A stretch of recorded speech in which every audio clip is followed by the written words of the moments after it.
I think, Peter, I think the recording is in progress. You didn't get that first bit, so that's good. We're on to the first agenda item, which is one I'm really interested in because I've got lots of them all over my garden at the moment. From Thomas Ings from Anglia Ruskin University on how wasps help the ecosystem. Thomas, you're out there. Yeah. Oh, sorry, unmuted. Yes, I am. So thanks very much for inviting me. It's the first one of these Yeah. I've been to, so I'm really excited to join you today. So I will try and share my screen. I'm not used to. Let's try that. That should be it. Does that look? Oh, there we go. Coming up now, Thomas. Brilliant. Yeah, I'm used to using Teams, and oh, let's. You don't want to see all this, so I've got to move that across, haven't I? That's looking No, good. should be a clean screen there. Excellent. Yep. Okay. Good. Thank you. Right. Well, thanks very much for inviting me. As was said, I'm going to talk about wasps and the benefits of wasps to try and look at them in a more positive light than most people do. I will give a disclaimer that I'm not actually a wasp researcher myself. I'm really a bee researcher, but I have an interest in aculeates generally, including wasps. So I will be talking about some other work rather than my own today. So the plan is to just obviously explain what I mean by aculeate wasps, introduce you to a few of the UK species, and I'll try not to dwell on it too long because I might get carried away with those. And then the key part of the talk is really just talking about some of the ecosystem benefits provided by wasps. First of all, how they can regulate populations of invertebrates, and a little bit at the end about how they may contribute more to pollination than we believe. So I just wanted to start out just highlighting some really interesting text that you may want to look into yourselves. Certainly the one in the middle by Serian Sumner is quite a recent book, which is all about why we should love wasps, which is a really good title. She's also got an exhibition down at UCL. I think there's one, it's on at the moment, so on this particular topic, so you might want to have a look at that as well. But so I just put my pointer on, I always forget to turn it on. The text that I've used really to put together much of this talk is this one here on the right, which is the review paper by Serian and her colleagues Ryan Brock and Alessandro Cini. And this is really the first proper review of wasps in the context of the ecosystem services they provide. So there's a lot of really interesting information available in that. Now I've turned the pointer on, I can't turn it off, so just bear with me, that little red light there, sorry. So aculeate wasps, they are hymenopterans, and they distinguish from other hymenoptera in that they have stings, and essentially the sting has evolved from the ovipositor. So we've got the aculeate wasp, but also within there you've got bees and ants, but obviously I'm focusing on just the wasps. So of the aculeate wasps, there are about 33,000 species found globally, and we have about 300 species in the UK. The exact number varies from the text that you look at. So I'm going to start off with just a quick introduction to the social species. So these are true eusocial insects, and that is that you have a queen which overwinters in the case of the wasp, and then she establishes a colony, produces sterile workers, which then help her produce her own offspring. So the most common wasps that you're going to encounter are Vespula vulgaris, the common wasp, and Vespula germanica, the German wasp. We also have a Vespula rufa, the red wasp, which you may see, and I've certainly seen it at Wicken Fen in the past. And these produce quite large colonies, Vespula vulgaris up to about 10,000 odd workers. They're paper nests, which are often underground or in cavities. We also have some species called tree wasps. Those are Dolichovespina norvegica and sylvestris. Those, as the name suggests, have more aerial-based nests, and they start later in the season, and they'll have nests in bushes and trees. So there tend to be smaller colonies overall.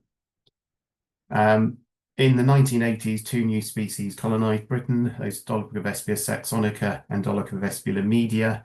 Ironically, you may have come across Dolichovespia media in the media. It caused a bit of a stir when it first arrived, I think partly because the nests are about head height often, and you encounter them as gardeners, and they're quite menacing looking. They're very black workers. They lose a lot of the yellow is lost, and you can see here the female, the queen, actually resembles the worker of a hornet, and people also have quite a negative view of our native hornet. So that leads me on to the Vespa crabro, which is the European hornet, which is our other largest native social wasp species.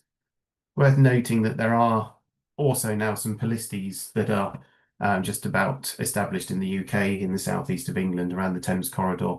This picture, admittedly, is a species from France, but it's the only one I had to hand. You will also have heard probably of the yellow-legged or Asian hornet, as it's often referred to in the press. It's an invasive species in Europe, and it's known for decimating honeybee hives.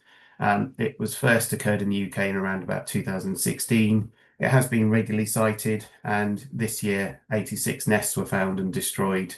But at the moment, it's not classed as being established. It's being controlled well enough. Okay, on to the solitary species.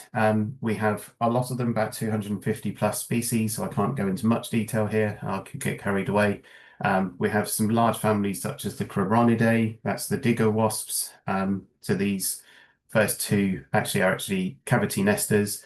The ground nesting species include this one here, which is Philanthus triangulum, which is commonly called the bee wolf. So as you can gather, it actually hunts on bees, particularly does attack honeybees as well. This species is worth noting, Melanus arventis. It hunts flies, and you may see it around ivy flowers at this time of year collecting flies. We have velvet ants, which are wingless species often in heathlands. Sphecoid wasps such as Isan wasp, Ammophila sabulosa, collects caterpillar lepidopteran larvae, spider hunting wasps, and within the same family as the social wasp, the Vespidae, we've got mason wasps and potter wasps, and these are interesting. This species nests in cavities, and they use clay to build their cells within there. And some of them have clay protrusions coming out of the nest, which look quite fascinating. And there is one species which will actually make little clay pots, which it attaches to heather. But of course, wasps are universally disliked, sadly. This is a word cloud. It's probably, you can't read the details, but I think it sums up the feeling about wasps. This is some work done by Sarah and Sumner Hagrit. So we've got wasps, bees, butterflies, and flies. And you can see on the right dominated by positive words, on the left, including the wasp, very negative. And it's the sting, the annoyance factor of wasps, which is why people tend not to like them. I found another interesting study that was conducted speaking to urban gardeners, so allotment holders in Germany, and thinking about the benefits provided by different invertebrate taxa. And again, you can see here, in terms of most beneficial, it's the bees, and that's linked to their pollination function. And the least beneficial, wasps, feature very highly there. And again, you can look to see it's the annoying factor, the stings, and also very little recognition of any function by these gardeners. So the aim is then to look at what function wasps actually do have and hopefully change some of these views. So this comes from the Brock review paper, and they looked at 4 key ecosystem services, the regulations supporting cultural services and provisioning. I haven't got time to go into much of those, so I'm going to focus on the population regulation and pollination today. Just note that people do actually eat wasp larvae. There are some countries where they're farmed for their larvae, and also biomedically, there's some interesting research on using venoms as cancer treatment and so on. They will disperse seeds. They also play a role in decomposition because they consume meat from carcasses. And there are also a number of cultural services which I won't touch on at all today. So in terms of predation, this figure may look a little bit complicated. It's a network showing the interactions between the families of and subfamilies of wasps here, solitary wasps, sorry, and the invertebrate prey. These are orders of invertebrates. And essentially, if you see a line joining them, it says that they feed on these particular orders. And obviously, the more lines there are, the more generalist we can say they are. But the caveat is that the information that's being pulled together for this is on what we know they consume, but what we don't have is the link between what's available to them in the environment at the time. So it's not true specialism and generalism, but it gives us a good clue. So just going through them briefly, the Crabronnidae is a large family, so you can see it's got a very broad range of invertebrates. They feed on, this one's on a hemipteran larva, a leafhopper there. We've got Melanus on flies that I talked about earlier, Tripoxylon here with spiderling. The mason wasps here, you've got one with a leaf beetle larva there. And then you can see the spider wasps, you can see very much specializing on spiders, as the name would suggest. This one isn't in the UK, admittedly. These are actually, the network is for global species. This one is from southern France, one that I saw recently where it had a really massive cricket. And it was really fascinating to see that. So that's a species wasp, so related to the sand wasp I talked about earlier. So the take-home message is that while there is some specialization as a group, they predate on a whole range of invertebrate taxa. With social wasps, the situation is quite different. You can see this is globally again, but these are the main families, and you can see lots of links there representing them as very much generalist predators. They actually masticate the prey, and this really nice picture from Richard Becker he kindly let me use shows a wasp carrying the thorax of a fly back to the nest. So that made it difficult initially to identify what they're consuming, but now with molecular techniques we can get some quite high resolution data on what they're taking back to the nest. So the important bit really is thinking about how do they contribute to regulating populations of their prey. A lot of these are herbivorous invertebrates. There's lots of knock-on effects on the ecosystem as well. So essentially, Brock et al. Really posit that there's quite a lot of regulation service and we're really undervaluing it as a scientific community. Largely because there isn't sufficient data of the right kind of quality and sort of quantitative data to assess it. But even so, with some of the existing data, we can estimate some of these effects. And they took the assumption that if you assume that the amount of wasp produced requires the same amount of protein, so the same amount of prey brought in, you can get a good idea of what they're consuming. So the example they give here is a eumenid, so a mason wasp. It's not quite this species in the photograph, but it's very closely related. It also hunts leaf beetle larvae. So they say it's a cavity nester, so it nests in holes in dead wood, and each nest will have about 5 cells within it, and each of those are provisioned with 4 or 5 beetle larvae. So it represents, you can calculate about 423 milligrams of prey. Doesn't sound that much, but actually if you scale it up based on the number of nests in, even a single log can have tens, even hundreds of nests within it. So they can be at quite high density. And this is borne up by an older paper where they were looking at leaf beetles in willow forests in the US, and the main mortality factor that they identified was actually these wasps here. So in terms of social wasps, I need to watch the time, so I was go through it fairly quickly. We've identified they're very generalistic, opportunistic foragers, lots of individuals within colonies, tens of thousands in some cases. Something I haven't mentioned before is they progressively provision, so they don't cap their cells, they actually continually feed the larvae, so there's a lot more flow of food into the nest as well. There's a lot more work being done on the social species, particularly the common wasp Vespula vulgaris, and even though we don't have specific data, again, Brock et al. Have estimated that a colony requires about just under 0.5 kilogram of prey biomass to actually get to the end of the season and produce the reproductive offspring. This is backed up by some additional work that's been carried out in New Zealand, where the species is invasive. It also produces larger perennial colonies. And within a grassland system, they estimated something like just under 5 million prey items are taken in one season, and that equates to about 8.1 kilograms per hectare per season for this one species. So to help see what that really means, I've sort of got some comparative data from the literature on birds. So this is a figure showing the prey consumption in kilograms per hectare per year in different biomes across the world. Obviously, tropical rainforest, a lot of consumption there. But when we go into temperate grasslands and other biomes, you can see actually when you superimpose where the wasps fall, that Vespula vulgaris alone seems to consume as much prey per hectare and this is for one season, but per year, as birds do. So if you actually scale that up and think of all the species of wasps that may be in these biomes, we could, I think, definitely say that their effects are probably likely to be as equivalent or even greater than for bears. And this is something that's strongly posited by Brock et al. So just very briefly at the end, because I see I'm coming close to the end of the time, just a quick mention about their role in pollination. So you can see here, I put a few pictures that I have of wasps visiting flowers. So the adults will visit flowers because they need nectar as a food source.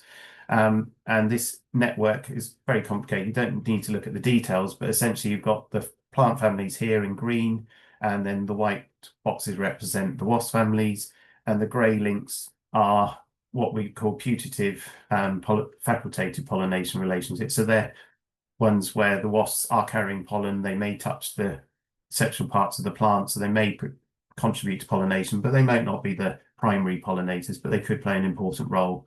And then the black lines here represent obligatory relationships, and that's where the wasps are actually required for pollination. And they've identified 164 plant species where wasps are necessary, and another 800 plant species where wasps may play an important role. Interesting, they also mentioned a paper that's been produced recently showing the Polistes wasps can be as good at pollinating crops in glasshouses as bumblebees. So there's potential commercial applications there as well. So just to try and wrap up, I talked quite rapidly. I think it's safe to say we still misunderstand wasps, and in particular are underestimating the value that they have in their sort of natural ecosystems, especially in terms of regulating populations of invertebrates and also potentially in pollination. But there's also scope for agricultural systems, and because there's not enough data on the wide range of species, there's a lot of scope for future research to really assess how valuable wasps are to us. So that's all I had to say. So thank you very much for your attention. And I think about a few minutes for questions, slightly over time, I think. Thanks so much, Thomas, for keeping to time as well, and fascinating. I don't know if I'm going to love wasps yet. They're still a bit annoying, but nonetheless, better appreciation. Any questions for Thomas, if you can indicate, or comments? Thomas, they're all getting ready to love their wasps and to encourage them. You've done a conversion job, so thank you so much. Unless there are any questions, we'll move on to our next presentation. It really was, as I say, fascinating. Right. Thank you. I have to try and stop sharing. How do I do that? You can blast me out, can't you? Yeah, I can do. Oh, I got it. It's all right. I've stopped it. There you go. Great. Thanks very much indeed. Thanks. In which case, our next presentation is from Emma Ormond-Bones with an update from Wicken Fen. And I should also congratulate Emma on joining the board of Natural Cambridgeshire, where I'll be hoping to benefit from her wisdom in the months and years ahead. So Emma, over to you. Thanks, Martin. That's quite a high benchmark to meet, I think, wisdom, but I'm really looking forward to joining the board, so thanks, Martin. Thank you. And also, yeah, it's hard act to follow from Tom. I had no idea that wasps made clay pots on heather. that's a beautiful image in my mind. So yeah, I'll try and follow that. So thank you for inviting me to speak to you today. I'm going to sort of follow all those thanks with an apologies that I'm afraid I'm in a hotel in Swindon. So I'm going to have to dash off about midday, I'm afraid. So I'll be sorry to miss the last With all due respects to Swindon, somebody has to be. Absolutely. Yes, I have a train that I'm desperate to catch. So yeah. So as Martin said, I'm Emma Ormond-Bones. I'm the General Manager for National Trust for the Fenland portfolio, which spreads from Wicken Fen right across to Bedfordshire. But for the purposes of this, we're really just talking about Wicken Fen. So without further ado, I shall attempt to share my screen. She says, okay, can you see that as a full screen? We've got it. Oh yeah, full. Can you see my notes or anything, or is that just the presentation you can see? We can see the next slides in preparation, but I think it's fine to crack on with that. Honestly, I am a bit like Tom. I'm not used to Zoom, so yeah. Okay, let's have a look. Okay, so let's see. So Wicken Fen, I suppose I thought I'd start a bit with what some of you might already know, just for a bit of an overview. So Wicken Fen is National Trust First Nature Reserve, and it was acquired in 1899. And that was a mere 2 acres when it was acquired, and we're now pushing it just over 2,000 acres. It's always had that kind of significance and importance, I think, partly because of where it sits in the landscape in terms of Cambridgeshire. So you can see on the left-hand side there's a drawing of some Victorian entomologists. And then the picture down in the bottom left-hand corner is volunteer entomologists in 2021, I believe. So we've had that continuation of sort of support and recognition, which has really sort of helped our successes and helped our growth. Above and beyond that, Wicken Fen is one of Europe's most important wetlands, and it's one of the last remaining fragments of undrained fen. Just to put it in context, about 1.6 of England remains as undrained fen, but that 1.6% houses about 27% of the rarest species found in Sorry England. to interrupt, Emma, but the slides Sure. aren't moving on. I don't know if you're intending to move Oh, them for on. goodness sake. I absolutely am. I don't. Right, hang on, let me see what I can do. Tom, can you sort out my slides for me, please? Let's have a look.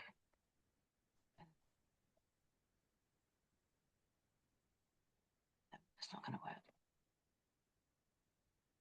Helen, do you have my slides at all? Did I send them across I to do, you? but I wasn't able to download them. There was some glitch at our end. It came through all Okay. the firewalls. It wasn't. Right, hang on.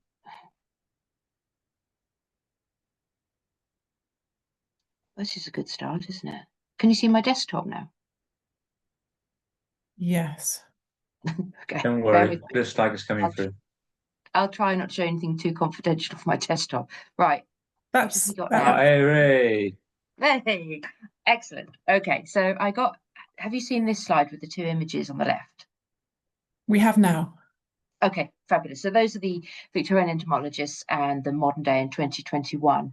And just a bit of information about the importance of Wicken Fen and its history. So above and beyond that, Wicken Fen is one of 17 nature accelerators. This is an internal sort of recognition and programme within National Trust, recognising the top 17 places in England, Wales and Northern Ireland that are best equipped with an investment of resource to really deliver for nature and really accelerate nature, not just within property, but beyond those boundaries as well. And as you can see, we're really the only one in the northeast. So I think that's a real credit to the status of Wicken Fen. So just a bit about kind of how we take forward that protection and how we really are driving that sort of expansion of nature from and within Wicken Fen. So in 1999, the concept of the wider Wicken Vision was created. It's quite a simple concept. It's a 100-year vision addressing the fragmentation and isolation of some of those really key habitats, not just recognising Wicken Fen, but also across the wider landscape. So it's based on the Lawton Report principles of bigger, better, more joined up, of which I'm sure most people are familiar. And it really is an ambition to connect and create networks between Wicken Fen and the edge of Cambridge city, so a mere 83 square kilometres. As I said, this was created in 1999, and it's really only growing in relevance in recognition of, you think about the population growth coming out of Cambridge just today and also predicted, and it emphasises the importance of having this network that really kind of enables wildlife to move, but also disperses our local communities through that landscape in a sustainable way as well. So it really is for the benefit of access for everybody in a sustainable way, as well as securing carbon and creating more and joined up space for nature. So where we've got to today over the last 25 years. So over the last 25 years, so from 1999 to 2024, which happily was also our 125th anniversary of Wicken Fen with National Trust. So the vision area of 83 square hectares, within that area, National Trust has purchased has purchased 474 hectares of land and restored most of that for the benefit of wildlife.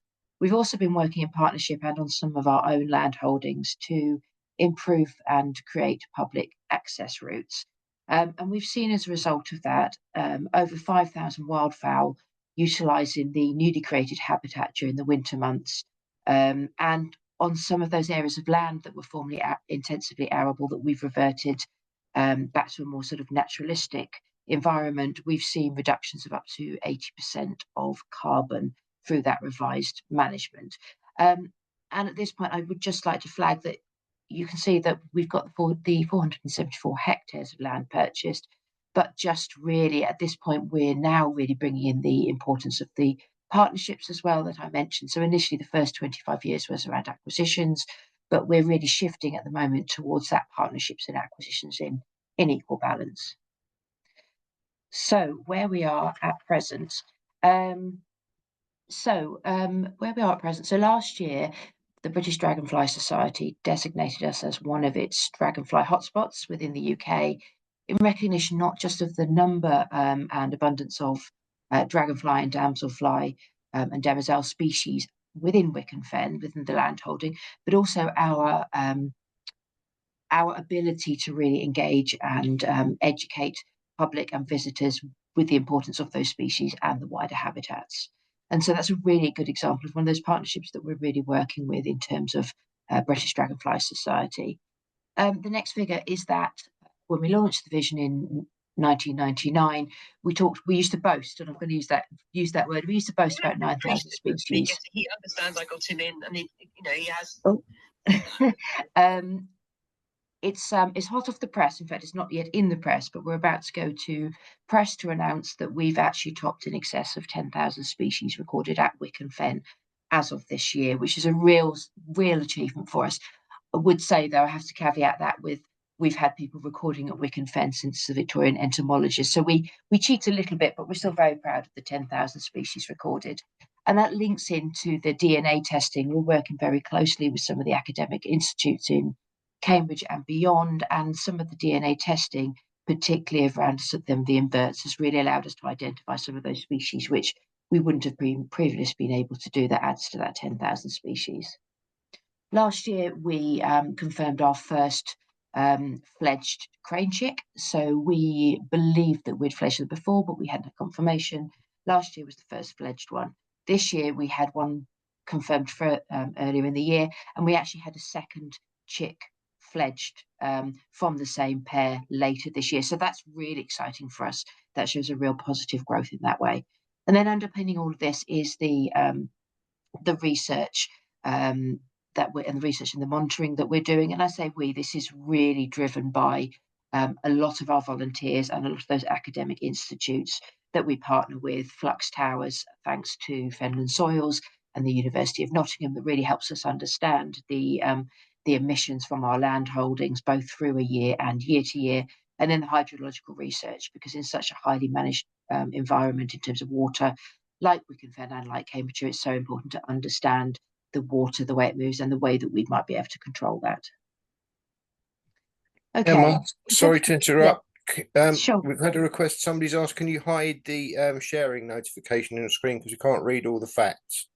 Okay, there we go. Thanks. How's that? I'm going to blame Swindon for my terrible setup. So in terms of projects that we are working on at the moment, Burwell Load Bridge, some of you will be more familiar with others. The Burwell Load Bridge is really the only inaccessible part of the cycle route that runs between Anglesey Abbey and beyond and Wicken Fen.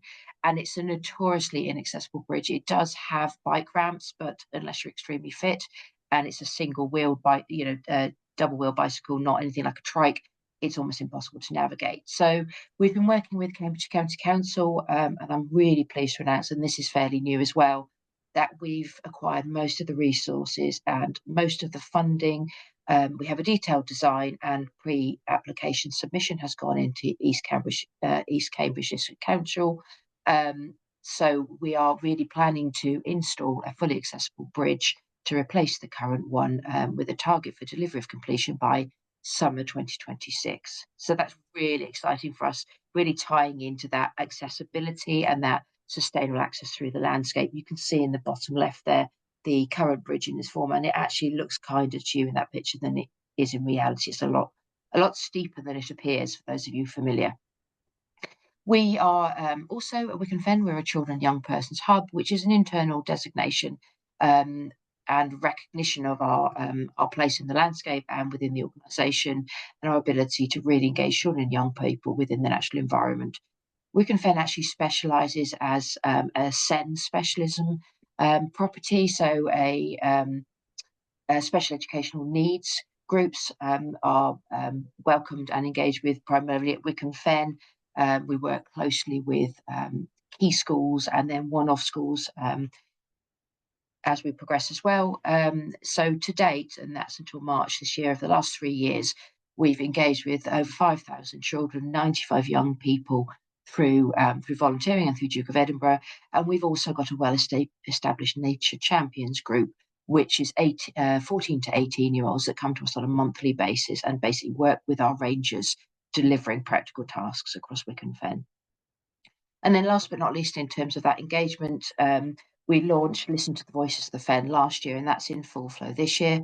For those of you that haven't been, I would really recommend coming to Wicken Fen before the end of September. So this is a collaboration with Babylon Arts and a sound artist called Kathy Hind, and it uses the hidden sounds of the Fen to engage audiences in a different way.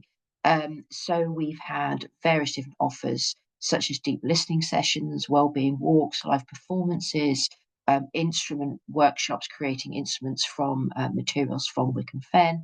And we have a sound art sculpture as well, including things like live hydrophones in our Duffy heaps and in our waterways to capture the hidden sounds. And it's a really great way to engage different audiences, audiences such as campsite, multi-generational audiences, various different audiences that perhaps may not engage with nature in the traditional way. And we've seen in excess of 10,000 visitors to date since the launch of that in mid-July, specifically for that project. So it's definitely worth a visit on a nice day. Another project underway, and I never thought I'd say this, but we have a pony contraceptive project. It's taken me about a year not to giggle about saying that. But for those of you who are aware, we manage Wicken Fen partly with machinery, but partly with conic ponies and hiding cattle. So our conic ponies are managed in 2 herds, a breeding herd and a non-breeding herd. They're deliberately managed as such to retain those family groups and those natural behaviours that keep that inherent fitness. But unfortunately, what we see, because we operate a no-cull policy, we do unfortunately have to euthanise when a pony reaches a certain point and we're not able to support them anymore. But really, we don't cull to control numbers. So previously, we've used vasectomies to manage populations, but this isn't ideal from a cost perspective and also from a longer-term welfare perspective, particularly for the mares. So this is a 5-year project aiming to reduce the individuals from 79 breeding individuals down to 40 breeding individuals. It's a really novel approach. So this is being delivered in America with wild ponies in America, but this is the first time it's been done in Europe. So we're working with the University of York, who are really underpinning it as a study, and an American Institute for Wildlife. And we're using a contraceptive called Gonacon B, which is a contraceptive that's administered by DART. So there's very little intervention, reduced costs. We work with a vet and somebody that's qualified for darting. And what we're really finding is that the mares who receive this contraceptive, we don't see a behavioural change. We don't see the stress that we would see in terms of corralling animals for vasectomies. We're retaining those family units and that behaviour that keeps that fitness going. And it's a really interesting study. So we're still waiting for the outcomes. It's 5 years before we really see how effective this is, but it's a really positive first step to enable us to kind of keep it as naturalistic as possible, whilst maintaining, the welfare of the animals and the standards that we need for the habitat as well, in terms of not overgrazing. The final project we've got running at the moment is our peatland restoration project. So that's been running for 2 years, coming to an end later this year. This is a really great project, working with Fenland's East Peatland Partnership, which I believe some of you are more familiar with. Natural England, RSPB, there's various different landholders in there, Lincolnshire Wildlife Trust. And it's delivering a multi-million-pound fund from DEFRA through the Nature for Climate. And it's around biodiversity and carbon primarily, but also we've received money for a huge piece of engagement as well. So lots of public outreach and engagement through fairs and fates and interpretation. For Wicken Fen, it's National Trust's largest lowland peatland restoration project to date. So we've benefited from about £2 million of that £6 million pot that came to the partnership.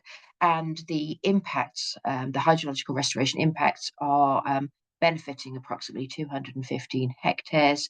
That's across Sedge Fen, Burwell Fen, Tubney Fen, and at the moment, with an extension on funding, we're actually also able to install crossings for animals and vehicles on Verrals, which will make a huge difference in terms of how we manage the livestock.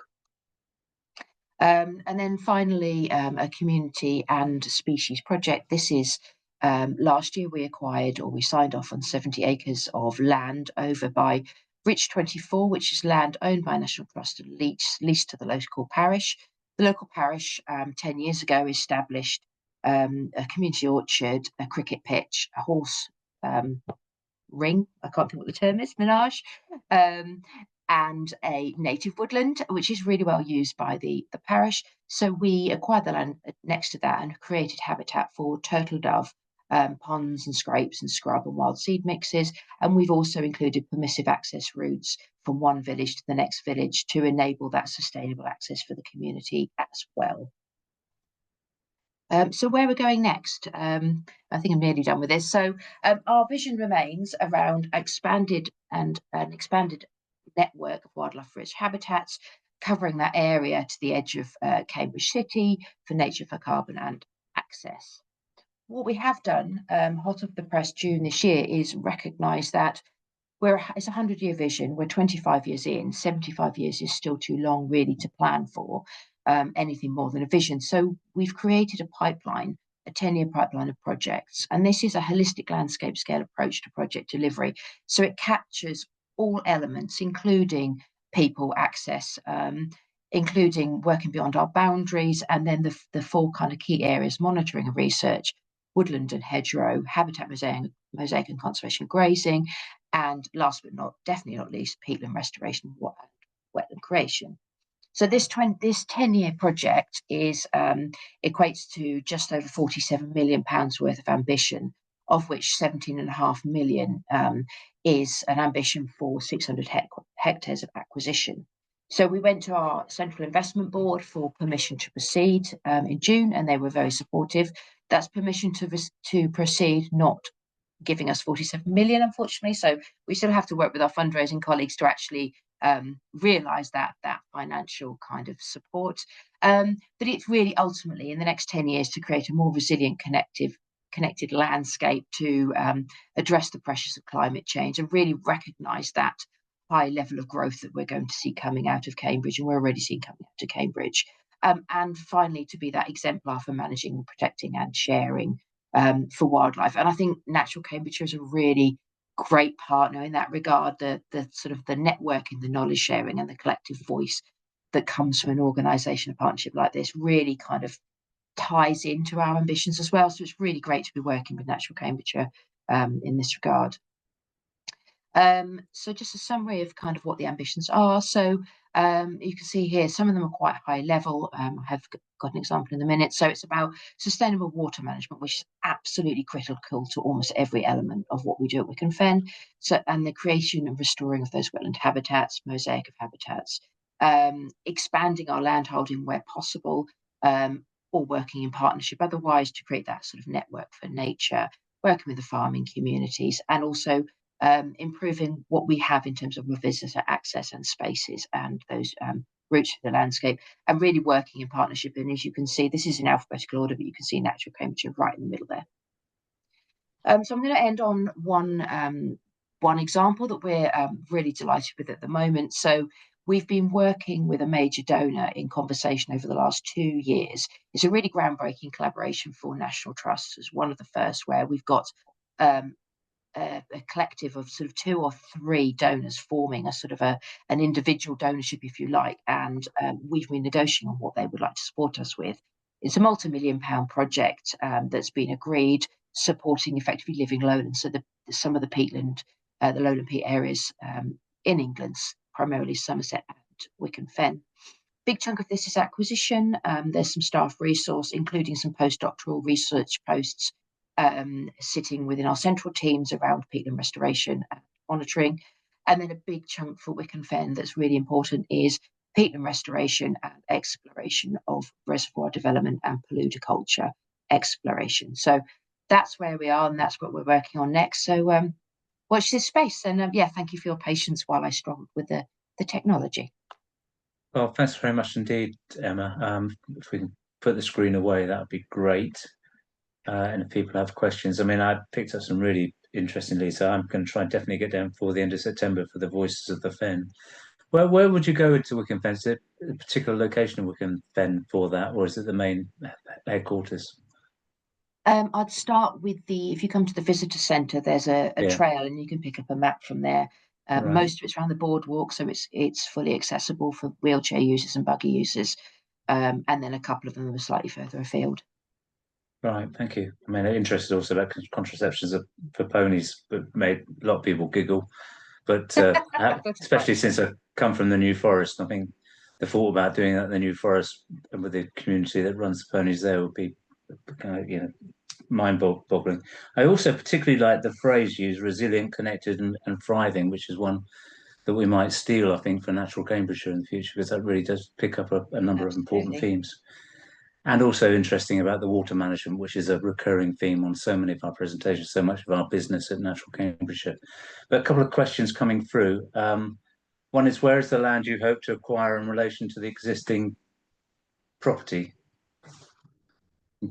Yeah, so we have an acquisitions pipeline in terms of mapping against prime habitat, and also mapping against our existing land holding, because historically over the 25 years we've been quite reactive when acquisitions have come up. And if you look at a map of Wicken land holdings now, it's quite disjointed, which makes it very difficult to manage from a pragmatic perspective. So we're looking essentially to buffer and expand our existing land holdings and connect up those fragmented pieces, ideally where we've got prime habitat as well. But it's really around kind of consolidating and buffering the existing pieces. All right, thank you. And do you see opportunities for joint storytelling between Wicken Fen and FFIA to show the value of the fens nationally? I don't know, FFIA might need to explain for some attendees. Sorry, that was from me. Future Fens, isn't it? Yeah, sorry. Future Fens. It's such a mouthful. It's Future Fens Integrated Adaptation. So yes, FFIA. Apologies for putting it just as that.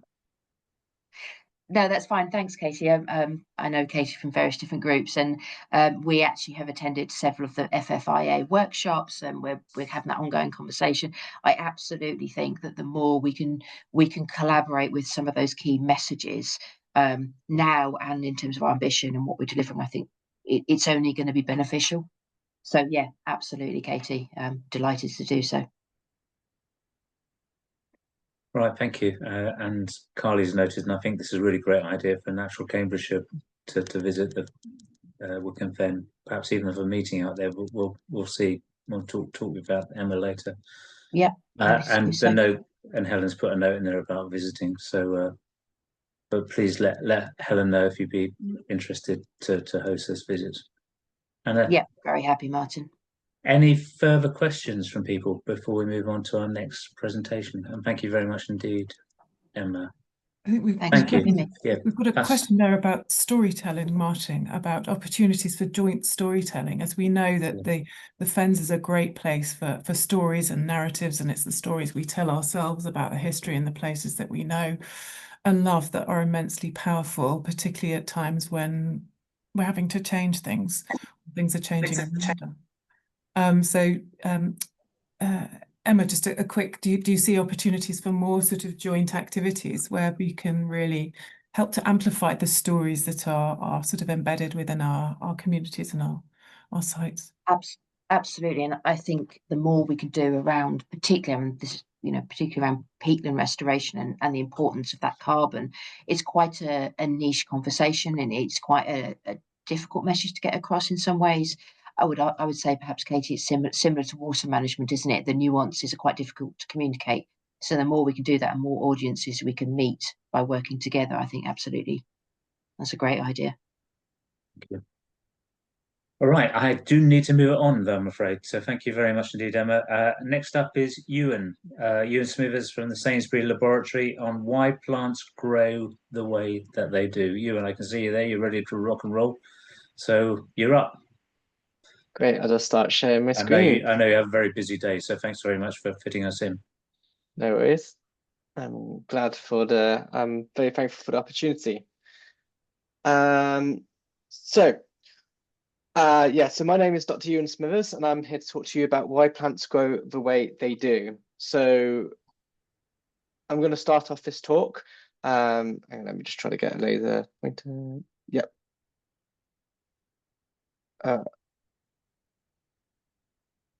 Okay, that's not working. That's drawing. Okay, never mind, let's ignore that. I'll just use my mouse. Okay, so I'll start off my talk talking about the cellular mechanics, and then I'll go on to more like genetic hormone instructions of why plants grow the way they do. And then I'll go on to adaptations, so why plants grow the way they do in certain environments, and then to more environmental responses. Yeah. So first, cellular mechanics. So if you look in a textbook, this is what you'll most likely see as a plant cell. And the things we need to care about today are the cell wall, which is the stiff outer layer. And our cells don't have plants cell walls. We use our skeleton instead for stiffness. But in containing the cell wall is a very important molecule called cellulose, which is actually one of the most abundant molecules on planet Earth. And there's this vacuole, which is this fluid-filled sac. So this is very important to cell mechanics. So let's say we have a plant cell, which we have here. This is the vacuole, which is filled up with water, causes something we call a turgor pressure. So this causes the cell membrane to push against the cell wall, leading to a plant cell's expansion. This is then resisted by the cell wall, which is elastic in nature, and so it resists this pressure. And this is exactly why when you don't water your plants, you get they turn flaccid and they bend over, because you need this balance between the water pressing and the stretching of the cell wall. And so this is so large that this turgor pressure is comparable to tire pressure.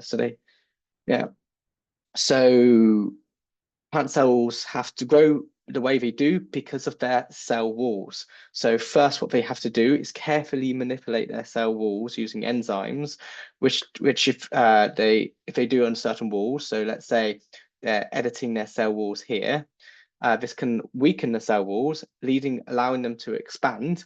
But now they've increased their volume, so now the turgor pressure decreases. So then plant cells have to retake up some more water to help restore the turgor pressure, and this cycle is then restored. And so they repeat this process again and again. So through this process, plants can develop many different cell shapes. So here we in like a moss, we have more like square-like cell shapes. Here we in this hornwort, Mercantia, we have more like hexagon-like cell shapes. And in this Arabidopsis, like a cress, we have more rectangular-like cell shapes. But we can form more interesting shapes, like there's trichomes, which are these hairs which we find quite often on plant leaves. And they form these kind of like trident-like structures, this is one cell, and so they can form these massive cells, or they can form these interesting like jigsaw-like shapes.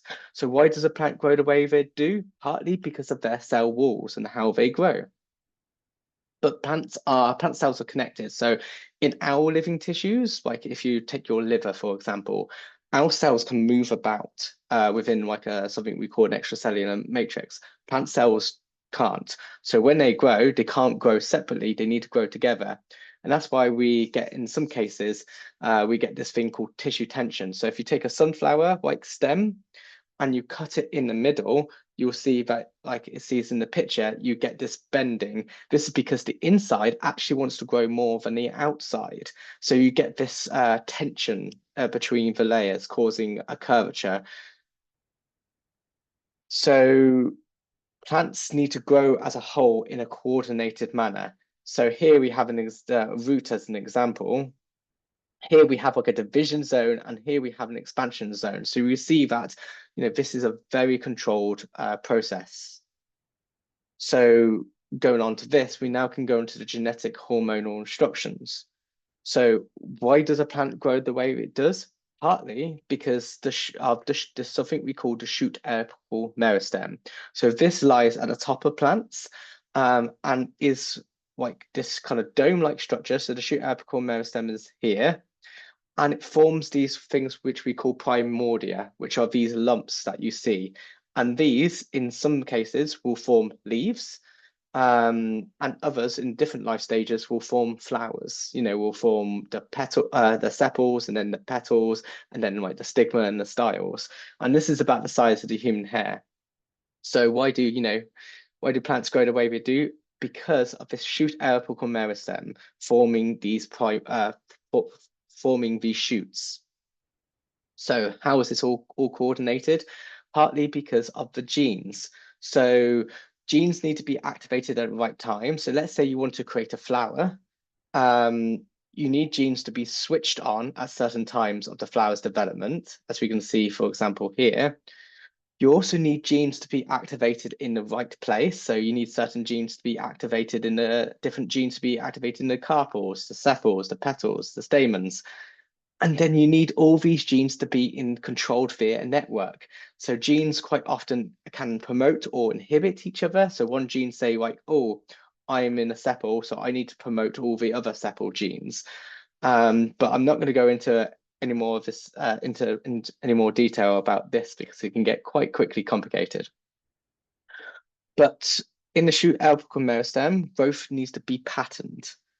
So we need our little lumps to form in the right place. So partly the reason behind this is a hormone called auxin, which is this compound, and another protein called PIN. So PIN is a protein that lies in the cell membranes of cells, and it's like and is shown in red here. This is like an actual microscopy image of PIN which has been marked with fluorescent markers, and you can see it is polarized, so it's only on one side of the cell. So when auxin is here, it actually gets pumped from this cell to the next cell, and then vice versa for this one. So auxin can be moved from this side to the other side. And when you like form a plant which is like we call like a mutant, so we've like knocked out this pin, so it's no longer functioning, you have this meristem which has no lumps, because it can't pump the auxin. And when you apply auxin, externally, you see now, because auxin helps with seeing here that auxin helps to promote growth. So you're seeing that these primordia are now being formed because of the auxin promoting growth. So meristems need to organize their pin and auxin to organize their outgrowth.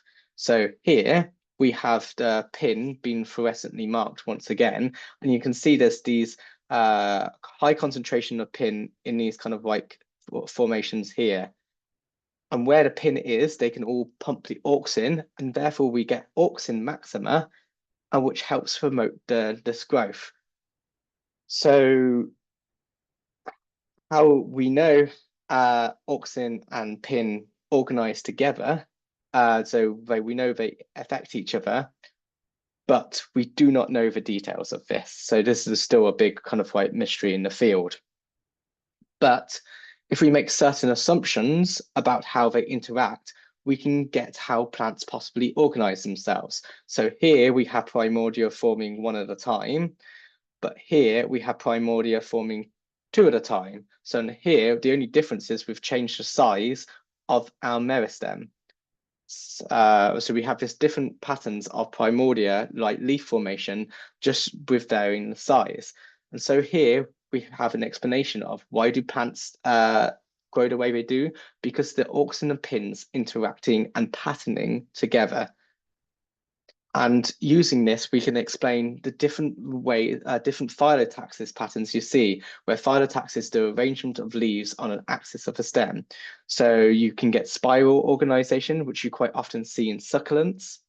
The decussit, which you quite often see in your basil and mint plants, where this is where you form two leaves, then switch to 90 by 90 degrees and get another two leaves. Distichus, where it's like one leaf at a time and opposite sides. You see this a lot with grasses. And whorled. So you see another example of this is the sticky plants, which you can like throw in the back of your mate while he's not looking. This has a whorled phyllotaxis pattern. And with this different phyllotaxis patterns, you can get some like beautiful organization. So you can get this really robust spirals. Very common in like the Asteraceae family, where you've got your sunflowers and your daisies. And if you actually count the number of spirals across these different species, you get numbers like 8, 13, 21, which are numbers in the Fibonacci sequence. So it really shows how carefully these plants are growing and controlling where these new like flowers are and where their new leaves are. So now I'm going to go on to like why plants grow the way they do, because of the adaptations to fit to their niche in their environment. So plants might want to adapt to their weather conditions. A good example of this is cacti, which have a small volume to area ratio to help reduce their water loss, and also have evolved spikes, which have evolved from the vessels. If you have a leaf, you have the mid vein. That's actually what the spikes have evolved from. And so they have evolved to these weather conditions to reach the skies. So the sequoia trees, the tallest living organisms on planet Earth, these have adapted to maximize their light capture. And also you have your epiphytes, which kind of cheat, and they grow on already tall trees to try to capture the most amount of light that they can get. Also, if you're trying to evolve in low nutrients conditions, the Venus flytrap is a really nice example of this. So it grows in soil where there's not many nutrients there, so it preys on insects to get those nutrients. Legumes are also like your kidney beans, your broad beans are also a good example of this. They form like root nodules, which host bacteria, which get the nitrogen from the atmosphere, turn it into your ammonia-like compounds, which then the plant can use to make proteins and also to attract pollinators. So plants have evolved loads of different methods to have beautiful flowers to attract different species of pollinators, including the corpse flower, which produces a rancid smell to try to attract flies to pollinate it, and many more. And I'm just going to highlight some adaptations. So you might have seen these out and about, these lithops, pebble plants. So these grow in very hot conditions and grow, and as a result, they want to minimize their exposure to heat, because this can damage them. So they grow quite deep into the ground. So as a result, they've actually evolved like an epidermal window. So they have this translucent cells to help maintain good photosynthetic rates while being in the ground. Another nice example is the hibiscus trillium. So this has many adaptations to try to attract bees. So they have evolved these conical like cell shapes at the top of the petals. At the top of the petals, where this can be this has been shown to help bees grab hold of the petals. And also these conical cells helps lens light to help increase their fluorescence. They also have evolved wrinkles in their lower part of the flower, so like down here, and you can really see in detail here, there are these like striations. They have evolved these striations. So if you ever look at a CD and wiggled it in the light, you can see it forms this fluorescence. This happens because of the ridges in the CD. It has white minute ridges, and this reflects the light in a certain way. This is the exact same principle which is happening in these flowers, and it's been shown that these properties help attract pollinators. Another nice example is this flower, Mimulus lawrenceii. So here we have like the normal conditions, and here we see it's lost its styles. So it's lost, the pollinators have possibly lost their guideway, their runway. And so in normal conditions, you see that the bee finds the nectar easily. But in this case, it has it's struggling to know where to go. Here in this flower, it's lost in this different version of the same kind of species. It's lost its bottom petals, and here it's lost its color. And so now we can see the effect of the loss of the guideway. And you can see the bee is struggling to know which way to go into the flower. So showing why do plants grow the way they do? Possibly to help bees pollinate them. So now I'm going to talk a bit more about the environmental responses. So why do plants grow the way they do? Because of stresses and constraints in the environment. So what happens if there's a drought? Plants start to develop deeper and reduce root density in response to less water. Light and shade response.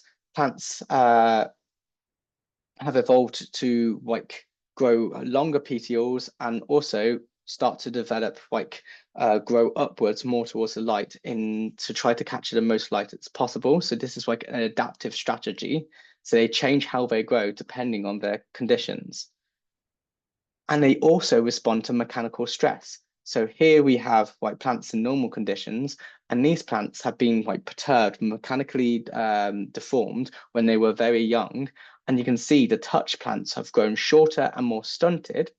However, if you were to push them, or a large wind was going to come, these plants will be able to resist that deformation more. They will be able to resist wind more because they grow stiffer. So you can see how these plants have responded to their stimuluses. And many more, such as humidity, temperature, And to highlight some more examples of this environmental plasticity, holly is a really nice example. So this is like an iconic plant, as iconic plants, but actually when it's in normal conditions, it actually grows leaves like this.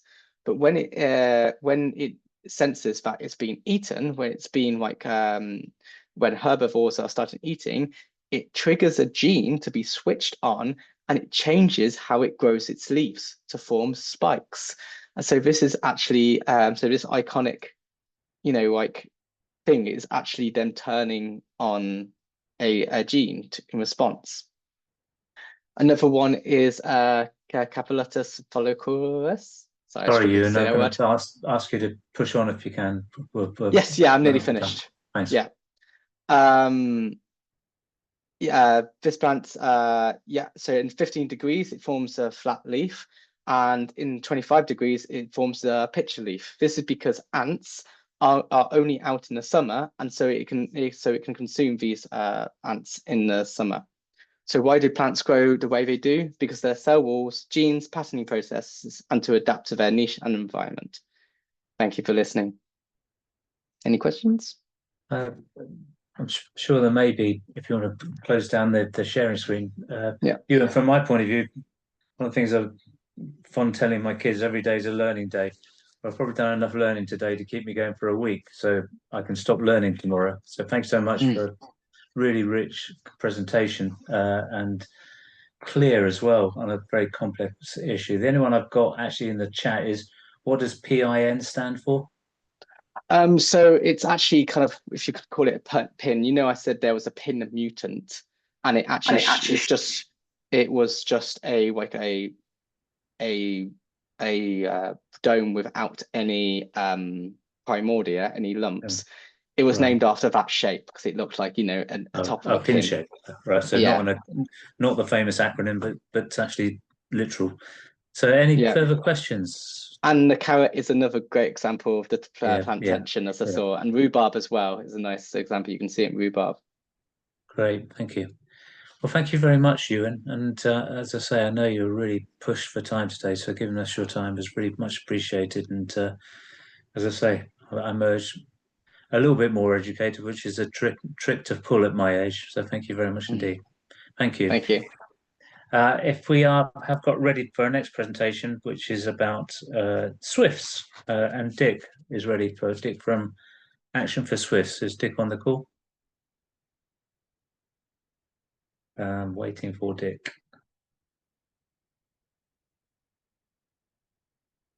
Helen, has Dick checked in yet or not? It's difficult to tell because of the issues we've had with the naming. We've got some technical issues, which mean that everybody's come up as Carly Briggs. So yeah, I'm sorry about that. I addressed someone else as Carly who wasn't Carly earlier about car sharing. We've had lots of Carly Briggses on the call. She's hyperactive. As Dick doesn't seem to be making himself visible. No. I think that if we may, then we'll push on to Sue on climate change gardening. Yeah, it's Clive that's giving the presentation. So right, Sue and Clive are climate change gardening amongst their other colleagues and trustees, but Clive today will be giving the presentation. Clive, over to you if you want to share your screen. Thank you very much. I'll set myself up here.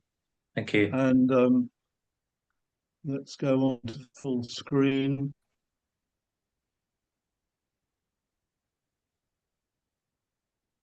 So can you see that on full screen now? Not yet. Yeah. Oh, no, you're up now. But we've got the whole notes and everything else. Let's get rid of that. Perfect. Good. Okay now? Good. Yeah, we're good. Great. Good to go. Thanks, Clive. Okay, fantastic. So, thank you for that, Martin, and great to see everybody on the call this morning. Yeah, my name's Clive. Sue was going to be doing the presentation, but she's been busy with other projects, so I've stepped in to do this morning. So I'm a trustee of the charity Climate Change Gardening, and I'm going to be telling you a little bit about the charity and what we do, how we do it, and the reasons why we do it. So just to move on and look at the charity itself, we're relatively new. We started informally a couple of years ago. We organised a local climate change and gardening event, which was a big success.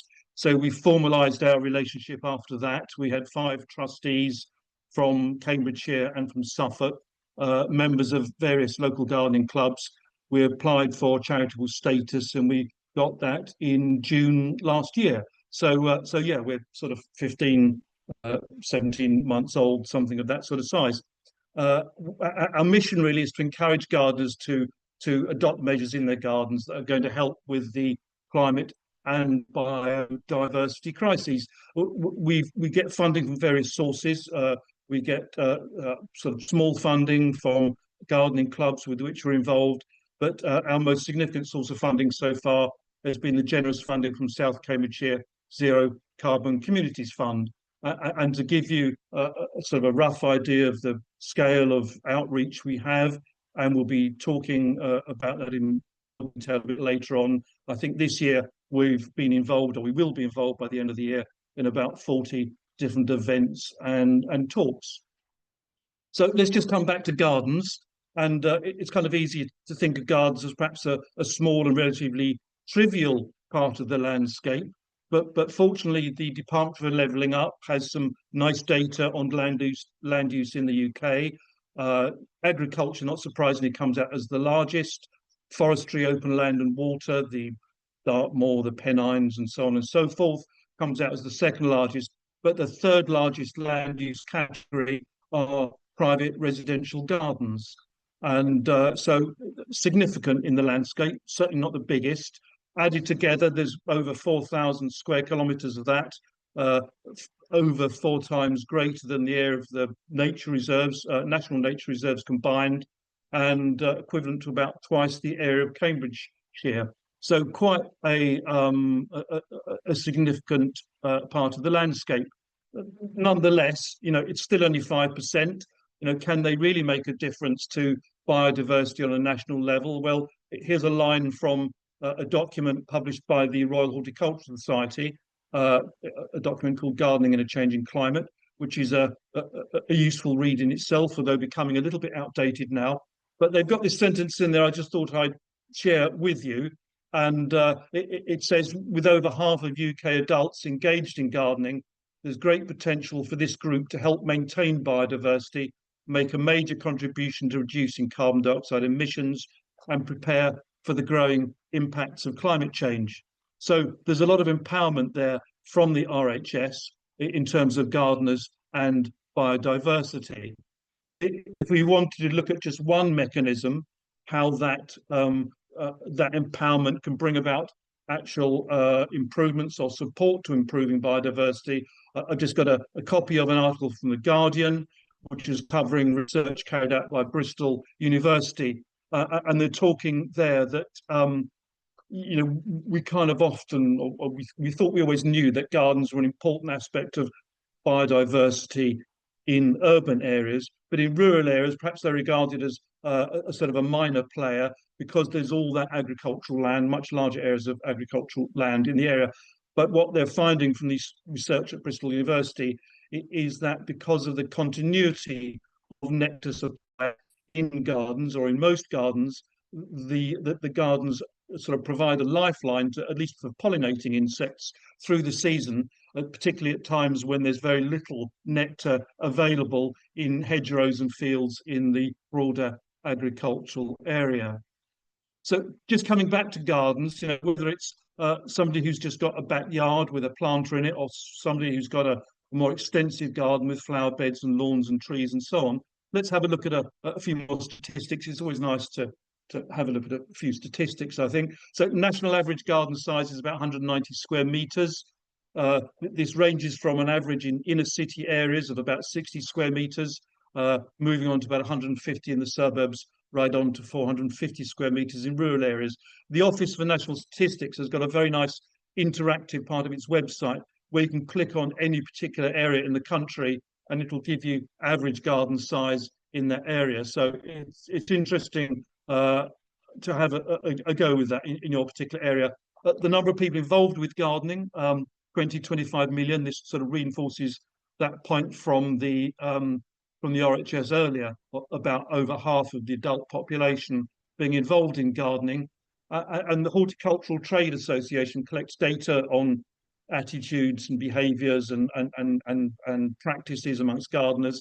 And their data shows that 87% of adults with a garden want to attract more wildlife to their garden. And surprisingly, 37% say that the wildlife was the best part of their garden. So this is a group that already has a kind of a vested interest, or a proportion of it, a large proportion of it, already has a vested interest in wildlife in their garden. And I think one of the important things about gardens as a biodiversity resource is that this is the bit of green space that those of us with gardens sort of interact with on a daily basis. The more formal nature reserves are great, whether it's Wandlebury or other formal green spaces, but most people will only visit those a few times in a year, perhaps, whereas their gardens, they'll interact with that maybe even on a daily basis, certainly weekly, and it's the bit of green space over which they have control. And having control is a very helpful way of managing expectations. So let's move on and have a look at how our charity, our organisation sort of reacts with gardeners. Yeah, I'm in the Zoom call now. Okay. All right. Great. I'll wait for a cue. Okay, great. So interacting with gardeners, we start with something they're familiar with already. Most gardeners, will realise that flowers and nectar are important for insects. The season-long supply is important, from those springtime flowers that feed up bumblebees and so on that have come out of hibernation, right through the summer to the autumn flowers that provide nutrition for those insects that are going to hibernate over the winter. And we emphasize the fact that it's not just all about bees and butterflies, but there are, as we've heard already on the call today, a wide range of other insects, wasps and moths and Diptera, the two-winged flies, and so on and so forth, that also rely very heavily on nectar as a food supply. And staying with the things that perhaps gardeners do already, we'll touch on these bee hotels, whatever we want to call them. Bird nest boxes will fall into the same category. These are often commercial items, and but gardeners identify with these. They provide a resource, often a nesting resource, to particular species, the great tit or the blue tit if there's a nest box, or whatever it is. Moving on from that, with our charity, we put the emphasis really more on creating habitats as well as specific resources for specific sort of corners of the wildlife. We talk about ponds being really, really important. And over the course of this summer, when we've had the temperatures we've had, and we've had 7 months of below average rainfall, ponds have become really crucial, not only in maintaining the obvious aquatic wildlife, the water beetles, the newts, and so on, but also in providing drinking water for a broader range of terrestrial wildlife. The garden pond has become almost like a watering hole in the Serengeti over the last few months of this summer. So ponds, we discuss ponds at length. We talk about leaving the lawn to grow long, and this is really caught on thanks to Plant Life and its No Mow May campaign. Of course, that has broadened on to really not mowing for most of the summer. And although people's initial expectations are for, let's say, a riot of colour through the spring and summer and autumn, the reality is it's not quite so. But the important thing about leaving the grass to grow long is that one's providing a habitat for a really, really broad range of terrestrial fauna. And, that in turn is sort of putting the sort of cornerstones in the foundations for the food chain in that environment. And, we're providing food, or that community is providing food for the habitats and the apex predators, the rove beetles or the hedgehogs, or whatever it is. And even you may have seen the work from King's College about how much more frequently bats are active over the King's College lawn that it's now that it's been left to grow long, as opposed to the time when it was kept short and mown very neatly. So those are some of the things we talk about. Importantly, we also talk about gardeners with a sort of, let's say, a climate or a wildlife-friendly garden, being part of a community of like-minded people, so that these little oases of a kind of wildlife-friendly habitat can link up and form loose green corridors or green clusters, which makes wildlife population more resilient. When you've got half a dozen ponds in close proximity, that the aquatic wildlife can drift from one to the other, and if one of the ponds dries up, well, it can be repopulated when it does refill by the neighbouring ponds that have held water through the summer. So that's one of the things that we work on, is this raising awareness and building community engagement, so that that there are these informal green corridors within the suburban or indeed the urban environment that creates more resilient wildlife populations. Now, we're busy doing all that. We work at measuring our impact. For example, when we talk to gardening clubs, and we talk to a lot of gardening clubs, we hand out little questionnaires which asks them, all the things they're doing in the garden already, and then we ask them, what things that they might consider doing, having heard our presentation or been involved in the workshop or whatever it is that we're doing. And this, I'm not going to talk through the detail of this with you right now, but really what's that saying is that perhaps planting flowers to attract insects is one of the things that most gardeners do already. And whereas down at the bottom end, at the right-hand side there, we see reducing paving. We talk about de-paving as a way of increasing rainwater capture and permeation of water back into the aquifers and so on. And so we see what people are doing already. the green stuff, the green columns enable us to see which things that people are doing as a result of our presentation. It enables us to see which parts of our presentation are working and perhaps which parts of the presentations aren't working quite so well. It enables us to fine-tune the work we're doing so that we can have most impact on those facets of garden wildlife or climate-friendly gardening as well that we consider most important. So where are we doing this in Cambridgeshire? As I said, we've got trustees in Cambridgeshire and in Suffolk. This is where we've been active in Cambridgeshire over the last year or so. These are separate events or talks we've been involved with. The yellow ones are ones that we've got booked in up until the end of the year. But just to give you a flavour of a typical week of ours, last Saturday we had a climate change gardening stand in West Wickham in South Cambridgeshire at a gardening event there. We had another stand at the same time in Stansted in Essex, a sustainable Stansted event. Today we've got the pleasure of talking with Natural Cambridgeshire here right now. Tomorrow we're talking in Papworth Library about climate change gardening. Friday we've got a talk on Friday evening to Ridgewell Gardening Society, which is just over the border into Suffolk, and then in Essex, sorry. And then on Sunday, this coming Sunday, and of course you'd all be very welcome to come, we've got a stand at the Helmingham Autumn Plant Fair, which is in Suffolk, but it attracts people from right across East Anglia, so there will be a lot of Cambridgeshire people there. So that gives you a feel of this kind of ongoing level of activity. Just to very briefly show you the sort of things we actually do, how we set about this level of engagement with people. We've got a website which has been generously donated by a sort of digital communications company that we've known for many years. So they've given us a website and we manage that. It attracts something over 2,000 different or new visitors each year. So that's there. I'll put up the web address for that at the end. So we've got our website. We do a lot of talks to community groups, as I've said, gardening clubs and Cambridgeshire Library Service have latched onto us, and we talk to groups in different libraries, U3A and various other organisations. We get involved in projects. This was one with, on behalf of South Cambridgeshire District Council, as they were wanting to sort of build sustainable behaviours in residents of a new housing development in East Cambridge. And we were involved in putting together a workshop about sustainable gardening. And we've also got a stand that we take to events.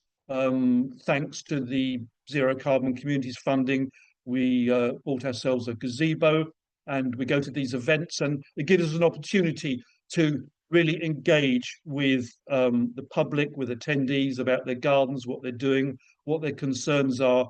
And it gives us a great opportunity to harvest kind of experiences and observations and anecdotes from the people there, and that really helps guide the more formal work that we're doing. And on a good day, if we're at the right event with a number of trustees and volunteers on the stand, we can find ourselves engaging perhaps with over 200 people over the course of the day, which gives us a very good finger on the pulse of the gardening public. So just to round off, so here we are, Climate Change Gardening. Our web address, our website address is there. And just to recap, we're here to encourage gardeners to adopt measures that will help mitigate the climate crisis, which I haven't discussed in detail today because this is more about biodiversity. But in addition, of course, we cover biodiversity angles as well, which I've just mentioned. Thank you. All right, thanks very much indeed. If you'd like to put away the slides now, that would be great. And if you have any questions, I think there's a comment there from Kuraban about broadening the agenda a bit and joining up issues, but which is, again, something we're thinking about a good deal at Natural Cambridgeshire. So any questions or comments for Clive? Well, Clive, thanks so much for doing that and picking up the presentation. Really appreciate it. And I'll certainly be checking out the website soon as I get ready for the autumn in my garden. And we've got Dick on call now and ready to go? No, we've got somebody with their hand up who wants to ask. Oh, sorry. Yeah.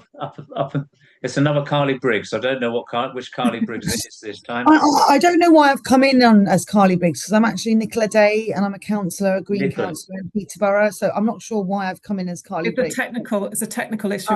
Just Right. the link with No, I just wanted to say I was really impressed with that, and I work around the environment and climate. Sort of, I put a lot of policy through our council. We've got an environment and climate team. They're running focus groups on engaging local residents on a variety of issues. And one of the ideas is to hold sort of stalls and a sustainable event. But yeah, I just wondered if, if Clive would be interested in coming to any events in Peterborough. We'd love to. I really like the project, and we'd be really delighted to have you in our city as well. So just reach out to ask that and to say that. Thank you. Nicola, great. Yeah, thank you very much for that. Yeah, we'd love to. Yeah, we'd love to come to Peterborough and engage with some of the things that you're doing there. Sounds really exciting. If you manage to get a note of our website address, then there's a contact button on there that will come through to us here. So use the orange button and we can make contact. And yeah, it sounds really exciting.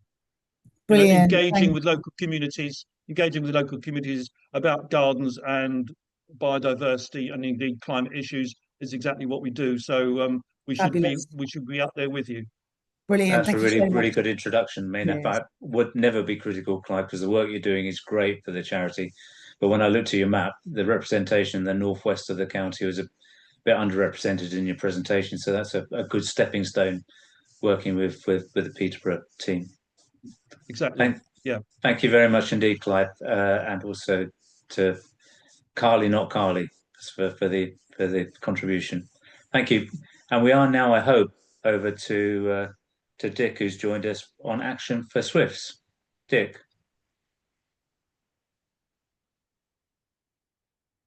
Dick, you're on mute. Yeah.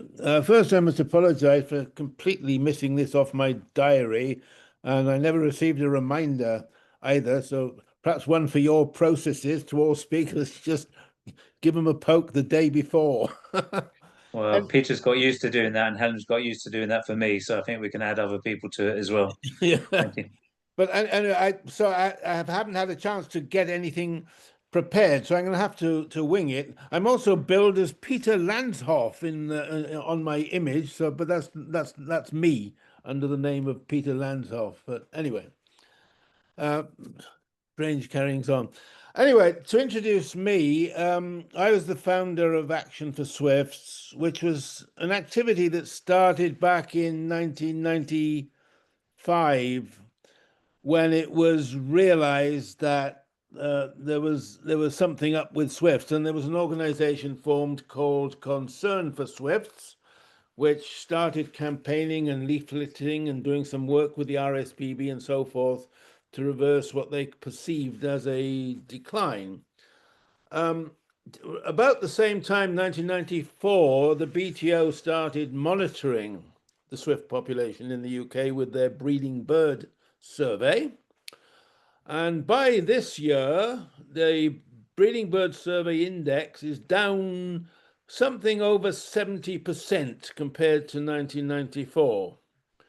The decline was continuous from 1994, and despite all our best endeavours, we could never get the Red List Committee to put swifts onto the Red List until about, I think it was 2021 or 2, they finally did it. They needed to get 25 years under their belt from 1994 before they would list it. And then they took another year or two after that, after the 25 years was up. So the situation is pretty dire. On the one hand, it's nothing like as bad as you might seem, but on the other hand, it's far worse than it might seem. It's not as bad as you might seem from the point of view as the BTO estimates the UK swift population today of the order of 40,000 pairs. Now, if 40,000 pairs is 30% of the 1994 number, it means we've lost whatever it is, 60, 70,000 pairs, they think. You therefore think with a bit of nest boxing, 60,000 nest boxes is not too bad to get up. The trouble is, so that's the good news bit. It's not as bad as a problem as we thought, because we can get that number of nest boxes up. But the trouble is, the BTO estimate is out probably by a factor of at least 10. There's probably, 500,000 pairs of swifts in the country, and if 500,000 is 30% of the 1994 number, it means we've lost 1 million pairs of swifts. Now, for some years, there's been an awful lot of erecting of swift nest boxes in the country, but it doesn't seem to make a blind bit of difference to the breeding bird survey trend, because, well, even if you're putting up 50,000 a year, if you've got to recover 1 million pairs, you ain't going to notice it. So we've actually got a problem far worse than we can think. And as a result of this, there have been campaigns, primarily recently led by the great lady Hannah Bourne-Taylor, to mandate that swift bricks should be incorporated in every new dwelling in the land. The politicians don't want to know. There's a mood. We have to get rid of regulation. We have to deregulate. So any thought of any new regulation won't get through. So, one sympathizes with the sentiment of getting rid of regulation, but they're going to throw out an awful lot of babies with the bathwater, and mandating swift bricks is a very valuable baby which will get thrown out. However, there has been a fair amount of winning of hearts and minds amongst the building industry. Our activity Action for Swifts, which originally was a community organization, we did projects and we gave advice and we ran a website and all this sort of stuff.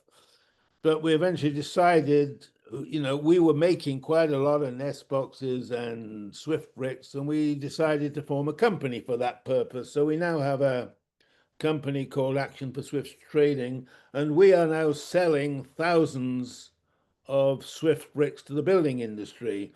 But, we need to be selling hundreds of thousands if we're going to make a difference to this problem. One of the things we did early on was back in, when was it? 2014, we ran a conference in Cambridge called the Cambridge International Swift Conference, where we attracted over 150 people from 25 countries. So it was set up to talk about the common swift, but we ended up talking about 25 different species of swift from all over the world. And it was quite a roaring success. And out of that conference came the idea to form in this country something called the Swifts Local Network, which now it's like a Google group. It runs online without a constitution. It's all very informal, but it's very productive and very useful communication medium. And there are now many hundreds of motivated people across the country doing things for swifts. They have their own groups, they have their own websites, they have their own Facebook pages, and there's an awful lot of grassroots activity in support of swifts. It's really quite a successful organization. Now, one of the things we do is we make two kinds of nest box, basically. Ones that you hang on the outside of dwellings, which is really a last resort solution, and anybody can put a swift box on the outside of a dwelling. You will see ecologists mandating all sorts of things on buildings. They'll advocate bird boxes, sparrow terraces, bee bricks, and when asked the question, how many of these things are actually going to do something useful for conservation, and how many of them are just greenwash? I mean, the previous speaker, I'd like to ask the question, are bee bricks making a useful contribution to bees, or are they greenwash? Answers on a postcard, please. But one piece of greenwash which we really would like to abolish is the sparrow terrace. I could cite many examples, but one example I can cite here in Cambridge, in Fulbourn, there used to be a housing estate of 1960s housing with about 70 pairs of swifts in holes in the eaves. And they decided they were going to knock all the houses down and build a new housing estate. The Swifts housing estate, no less. And the locals got up in arms and said, what about our swifts? And as a result, 276 swift nest boxes were mandated to be installed in and on these dwellings, and also 50 sparrow terraces. Now, the result is, some years later, there are about 120 pairs of swifts in those swift boxes. There's quite a lot of sparrows in those swift boxes and starlings in those swift boxes. And the sparrow terraces don't have a single pair of sparrows in them. They really are greenwash. Sparrows prefer swift boxes, which is one message we try to get across. I said something about regulation. I don't think we're going to get any regulation. We'll get things in advice notes from the government, and some companies do have in their own rules that they will install 1 swift brick per dwelling, but you go and inspect any new development and you won't find they meet anywhere near that target. A couple of years ago, a friend, John Willis from Fulbourn, and I did a walk the streets of Northstowe, maps in hand of where all the swift bricks were supposed to go. And not one developer had done what they were supposed to do. The best one was Taylor Wimpey, who managed about 95%. Some had done none, installed none, even though they were on their drawings. And the best of them would manage maybe 20% of what they were supposed to do. So there's a huge challenge of, you can lay it down in planning conditions and all the rest of it that these things should be done, but with no resources for monitoring, no resources for enforcement, it's all a very dim picture, unfortunately. But we do live in hope. We've got lots of successful projects. Swifts are piling into nest boxes everywhere. In my own village here, for example, if you take the ratio between the numbers of pairs of swifts to the human population, it's about 1 pair of swifts per 300 people. You divide those two numbers. So Landbeach, where I live, we've got 800 people. So we deserve 2 or 3 pairs of swifts. Well, as a result of sticking some nest boxes up in this village, we've got about 70 pairs across the village, including 22 pairs in our local church in the Belfry. And belfries are a very good place for putting swift boxes. They can be very successful. In Ely, in St. Mary's Ely, we've got about 60 pairs in one belfry. I've probably gone on for my 15 minutes, haven't I? Dick, that's been a really good introduction to Action for Swifts and giving us a really good idea, and actually, refreshing in a way. We haven't had another PowerPoint this morning, so great to have the story told by such a compelling storyteller. So thanks very much indeed for doing that. Thank you for the opportunity, and apologies again for missing it out of my diary. But I do suggest you remind forgetful old people like me. So. Don't worry, me and you both. Peter. Yeah. Peter has a question for you. Okay. Dick, can you say just a little bit about what's special about swifts? For example, I believe they spend an enormous amount of time on the wing. Oh, from the time a swift grows up in its nest box, spends a lot of time exercising and flapping its wings on the floor and all that, and then one day it launches itself into the air, and it probably doesn't land for another 2 years. its first flight, never having flown before. It flies for 2 years. I mean, that's quite extraordinary and almost unbelievable, but that's what it does. Other ways they're special. Their closest relatives are hummingbirds, would you believe? Which is, you know, not to be expected, but if you look at the wing shape, you can see a similarity there. They can be very long-lived. You know, your average robin in the garden probably doesn't even last a year or two, I would think. Well, the average one, less than a year. Your average swift lives for 7 years, and the oldest known swift was caught alive and well at 30 years old in France.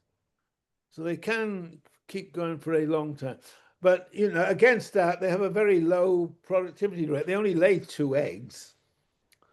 Well, that's because they're flying most of the time, Dick. It's that's right. That's right. They only come to land to breed. Yeah, they don't land any other time. So, Dick, that was fascinating. I will remember that. We've got a question. About 2 years. Any other questions? There's a question. I'm concerned about the status of swallows and martins. What can be done to support their populations? From somebody called. Well, house martins need.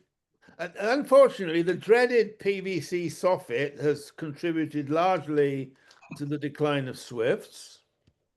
An interesting case in Bedford, they were entombing breeding swifts inside with new soffits, which were in open eaves, and a local lady blew the whistle, and they got the contractors to make holes in all the soffits.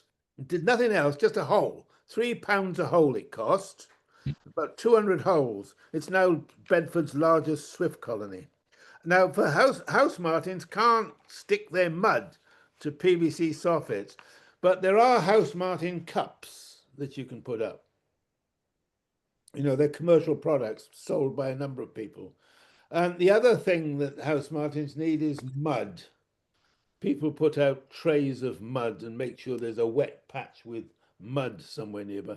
As summers get hotter, well, I'm not quite sure what the climate statistics are. There's one set of statistics that say summers are getting wetter and hotter, and others that say it's getting hotter and drier. And I don't know what the truth is this, but if things are getting drier, there's less mud about, which is not good for house martins.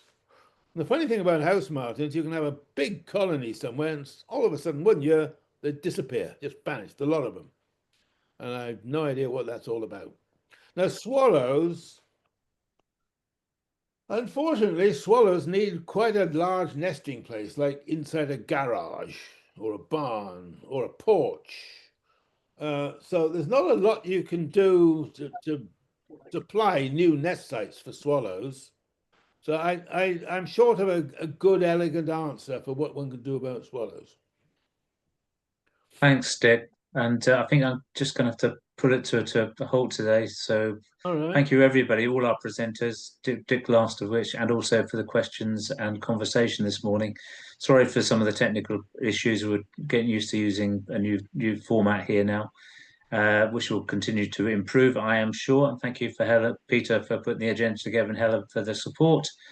And I'm now going to go in my garden, look for swifts, consider how I might garden better, as well as getting on as everything else this afternoon. One last plug for the Local Nature Recovery Strategy public consultation. If you haven't filled it in, you've got about 24 hours to do so. So just there to, if you haven't completed the Local Nature Recovery Strategy public consultation questionnaire, now's your chance to have a look. And thanks very much indeed, Helen. Good reminder. Well, have a great day, everyone, and see you all soon, virtually or otherwise. Thanks very much. Bye. Now. Thanks all. Bye.